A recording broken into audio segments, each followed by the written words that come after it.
So we want you to understand that you can't measure from where you stand right now how long anything is going to take by how long it's been taking, because that was then and this is now, and because then you didn't know what you are knowing now.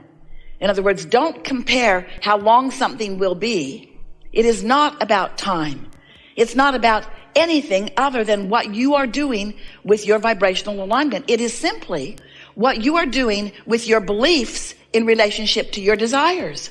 When you desire something that you believe, there's no time between the vibrational accomplishment of it.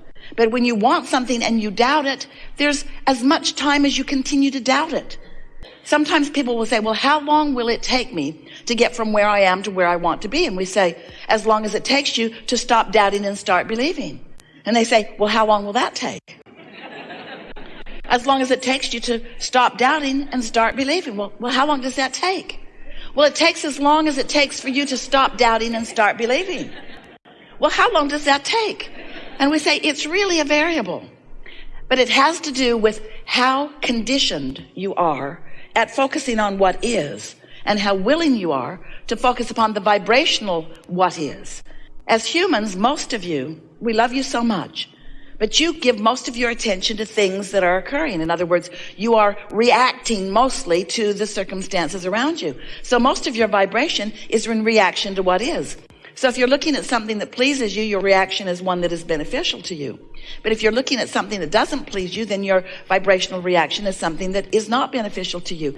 And you got to cut that out. You've got to stop just looking around by default, and then reacting to what you see and expecting any consistency in your vibration. You have to figure out how to be consistent in your vibration. You have to decide, and you have to practice, and you have to become good at, a master at, offering a vibration that feels good even when the condition hasn't changed. You have to stop letting your vibration be about what is. You have to begin to find a way to let your emotions travel down the path of how you want to feel. So how do you do that? How do you do that after you've been reacting to life so long? Your kids are so sweet this morning, and you just love them so much. So easy to love them. They were sleeping long. The sweet little faces when they're asleep. And then they wake up. And they start fighting with each other right away.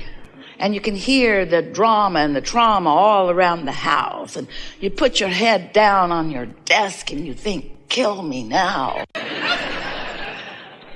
And now you feel different than you did about them when they were asleep. And that's not cool. Because you got to figure out how to be consistent without asking the conditions around you to change. Because you can't control the conditions around you. You know that if you've got kids. You cannot control the conditions around you. And the harder you try to control the conditions, the more you give up your life for something that never gets you anywhere. In other words, there's a way easier way to go about it. You can find a way to feel the way you want to feel regardless of the conditions. And that's what unconditional love is. That's what unconditional alignment is. That's what unconditional clarity is. That's what living in the sweet spot is.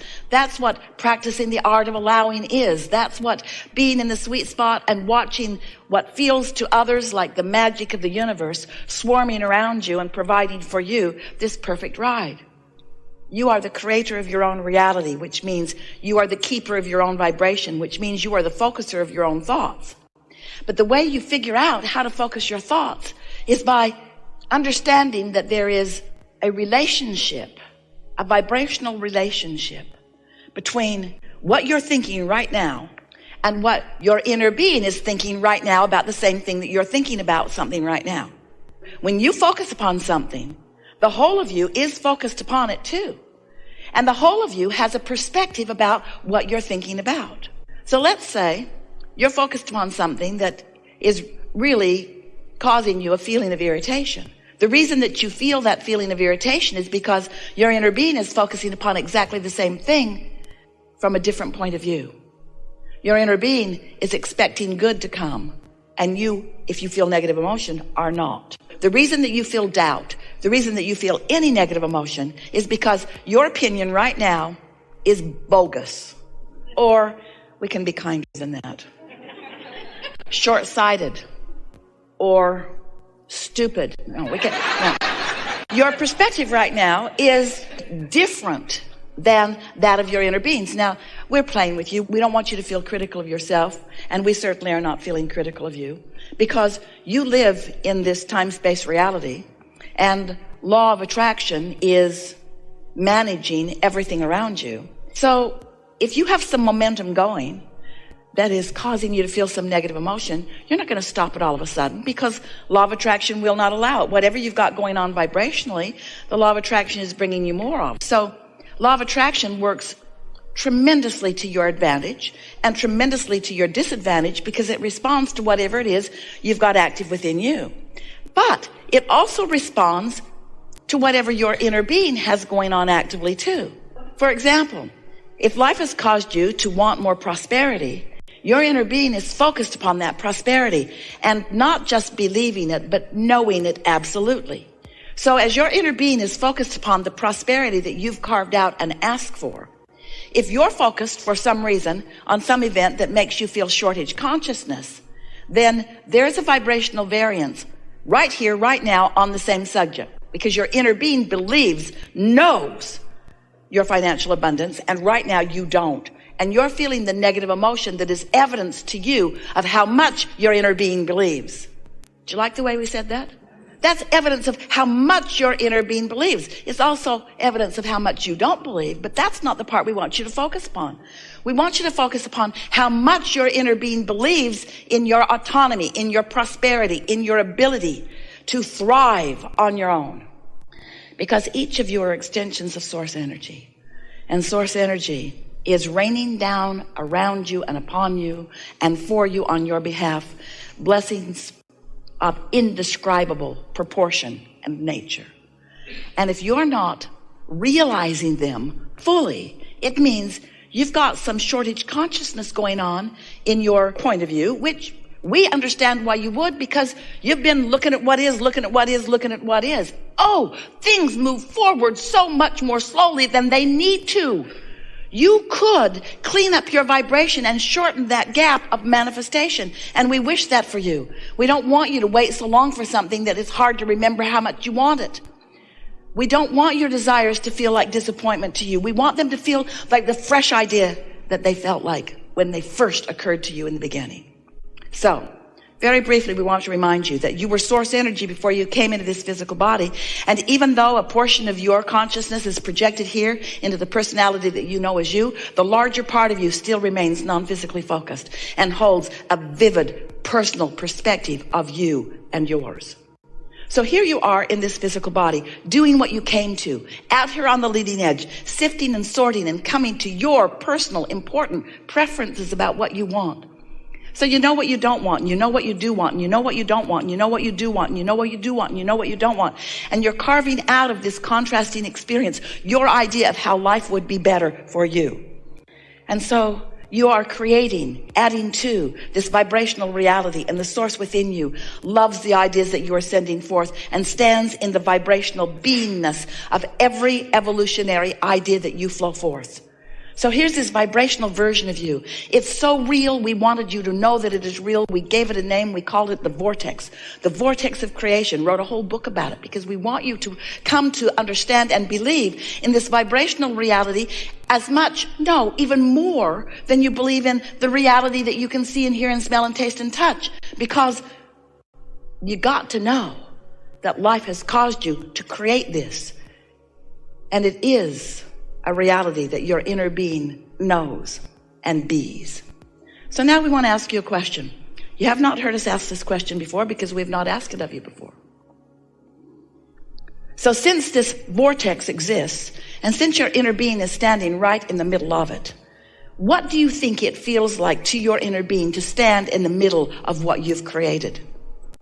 Proud, excited, exhilarated, interested, eager, and happy for you to begin your personal now realization of the details and the unfolding of what you've put together.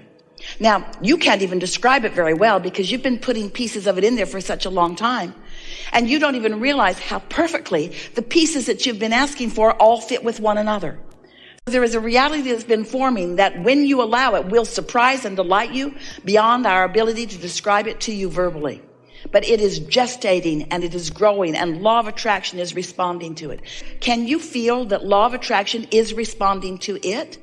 And as it grows and becomes and matures and exists, can you sort of get a feeling of your relationship with it? Can you feel how, as it is growing and expanding and becoming, can you feel how you, in your personality, in your human personality, have a relationship with it? Are you looking forward to it? Are you eager about it? Are you looking forward to the realization of it? Can you find the feeling of it?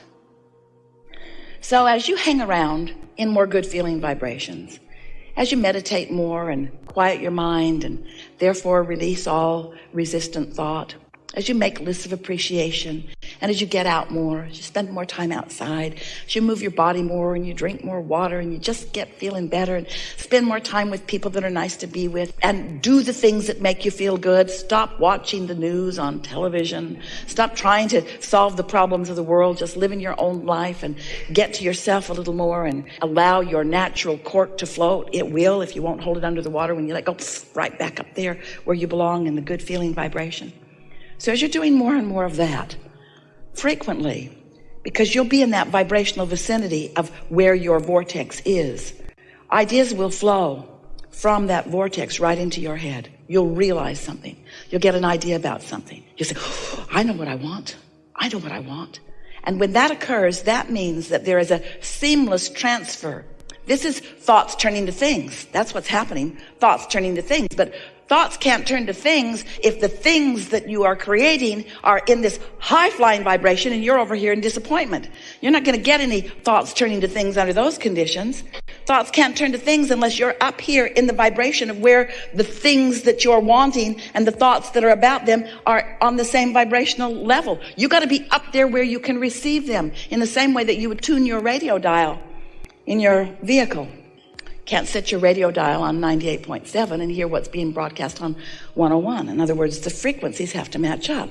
And you can't have your dial set on disappointment while everything that you've created set on joy and ecstasy and appreciation and love, and have any transfer of thought. That's why you're disappointed. Who you really are is up here, and who you're being right now isn't, you see. So you got to find some way. You have to be creative about it. You got to find some way of being happy anyway. You got to stop needing something to change so that you can have a good feeling response to it. You got to figure out how to be happy before it happens. That's what we mean by getting out ahead of it. You have to get out ahead of it. And we know for sure that this knowledge, this understanding that you are gathering here and have gathered even before you got here, but that is being amplified with this conversation, we know for sure that your understanding of the processes that we are talking about, of the laws of the universe, will put you in a place of heightened expectation. And that's all that is required. Just a little shift in your expectation will make the difference between what manifests and how long it takes to manifest. So it sounds to you a little bit like we are eager for you to have manifestation of the things you want. We hear you say to us, Abraham, all right, I'll accept your version of the vortex. I can't see it or hear it or smell it or taste it or touch it, but I believe you, sort of. I'll accept that it's there, but just tell me, how can I get my money out of the vortex and into the bank? How do I turn those vibrations into thoughts and those thoughts into things? And we say, this is how. You find the feeling place of what you want. If you're wanting an extra $2 or $3 or $4 or $5 or $6 or $7 or $8 or $900,000 and you want it like right away, it's not likely that it's going to land in your bank account by the end of this gathering. But by the end of this gathering, you can have accomplished a feeling of prosperity. And if you can accomplish a feeling of prosperity by looking at the abundance that is evident in your life, both the financial abundance and the lifestyle abundance and the ease abundance and the clarity abundance and the friendship abundance and the magnificent planet abundance. In other words, there is so much abundance that you could focus upon, or you could just stop. And this is the thing that we want you to understand. What unconditional love and unconditional clarity and unconditional alignment, what they are all about It's much simpler than trying to find conditions that line up.